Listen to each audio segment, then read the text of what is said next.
नमस्कार दोस्तों, आप सभी का स्वागत है टेक मुरली चैनल पे। और आज हम जो टॉपिक पढ़ने वाले हैं वो है सप्लाई चेन मैनेजमेंट काम कैसे करता है।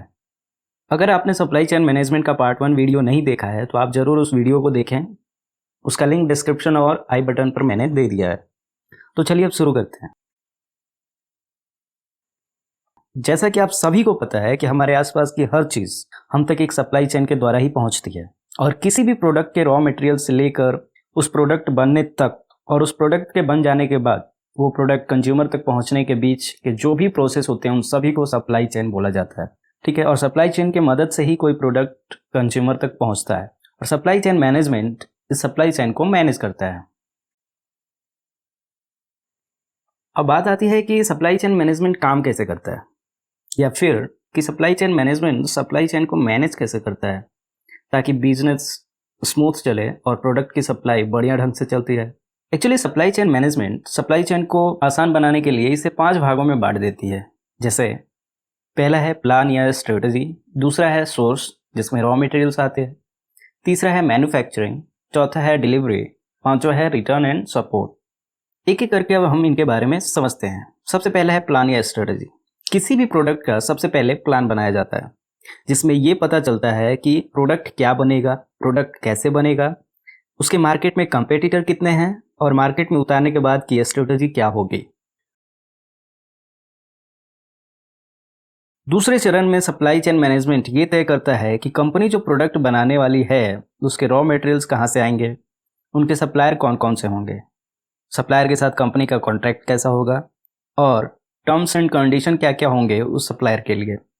दोस्तों, यहाँ पहले चरण जो कि प्लान या स्ट्रेटजी में है उसमें ये भी पता लगाया जाता है कि प्रोडक्ट की डिजाइनिंग कैसी होगी, प्रोडक्ट दिखेगा कैसे। ठीक है, और दूसरा चरण चूंकि सोर्स से है, रॉ मटेरियल से है, तो वहाँ कंपनी को ये सोचना पड़ता है कि रॉ मटेरियल कहाँ से लेना है।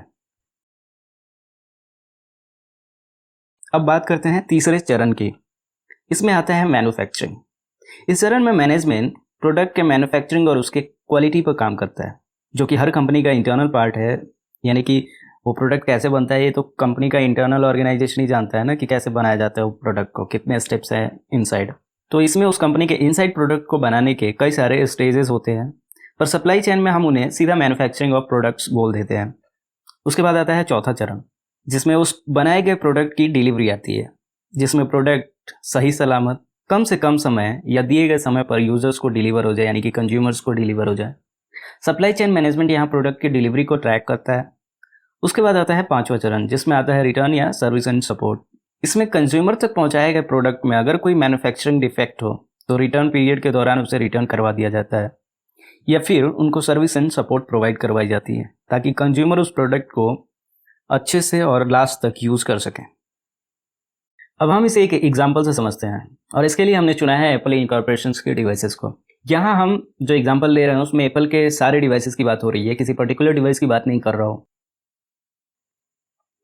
दोस्तों, एप्पल अपने डिवाइसेस किसी भी डिवाइसेस का डिज़ाइन बनाता है कैलिफोर्निया में, जहां उसका हेडक्वार्टर है।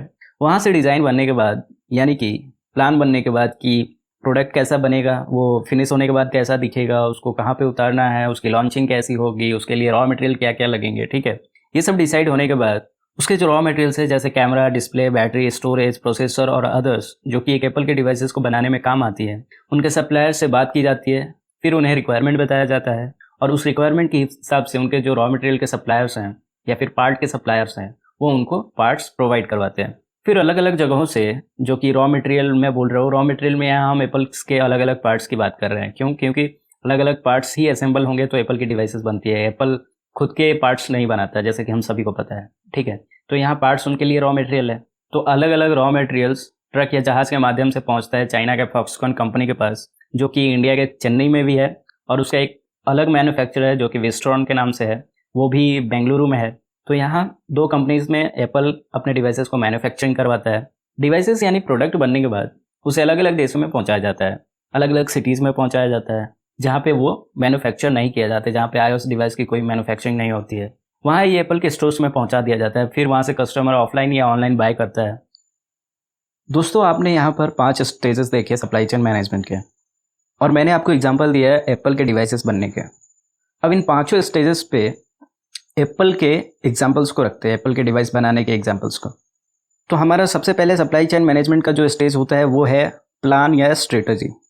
ठीक वैसे ही एप्पल अपने डिवाइसेस को बनाने के लिए सबसे पहले स्ट्रेटजी बनाता है कि जो प्रोडक्ट बनाने वाले हैं वो कैसे दिखेगा, ठीक है, उसकी लॉन्चिंग कैसे होगी, उसके लिए क्या क्या लगेगा, कौन कौन से पार्ट्स लगेंगे।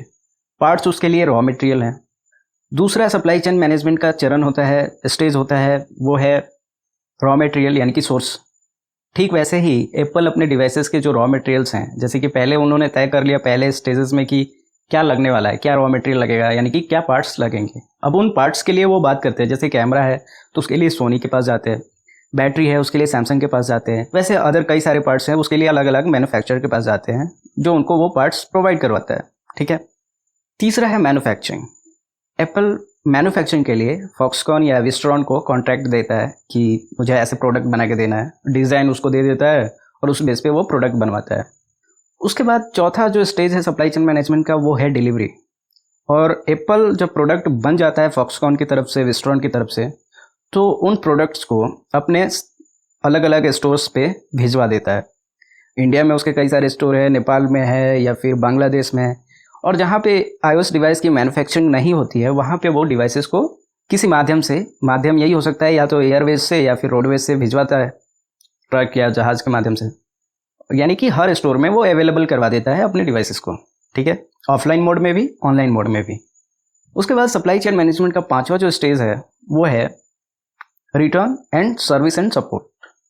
एप्पल क्या करता है कि एप्पल के डिवाइसेस में अगर मैन्युफैक्चरिंग डिफेक्ट होते हैं और वो वारंटी के अंदर होता है तो उसे रिप्लेस करवाता है, ठीक है। अगर रिप्लेस होने वाला होता है तो करवा देता है, अगर कोई पार्ट्स सही हो रहा है तो वो भी करके दे देता है, यानी कि सपोर्ट देता है, ठीक है। अगर मान लीजिए कि आप एप्पल डिवाइस खरीदते हैं और आपको कोई मैन्युफैक्चरिंग डिफेक्ट दिखता है तो ऑफकोर्स वो रिटर्न ही होगा ना, तो यानी कि रिटर्न एंड सर्विस सपोर्ट भी एप्पल प्रोवाइड करवाता है। आपको पता चल गया होगा कि सप्लाई चेन मैनेजमेंट के जो 5 स्टेप्स थे, एप्पल के 5 स्टेप्स वैसे ही फॉलो हो रहे हैं। तो इसीलिए मैंने आपको सप्लाई चेन मैनेजमेंट को समझाने के लिए कि वो कैसे काम करता है, मैंने एप्पल का एग्जांपल लिया। और एप्पल के जैसे कई सारे प्रोडक्ट हैं जो भी आप तक पहुंचते हैं उन सभी में यही स्टेजेस होते हैं।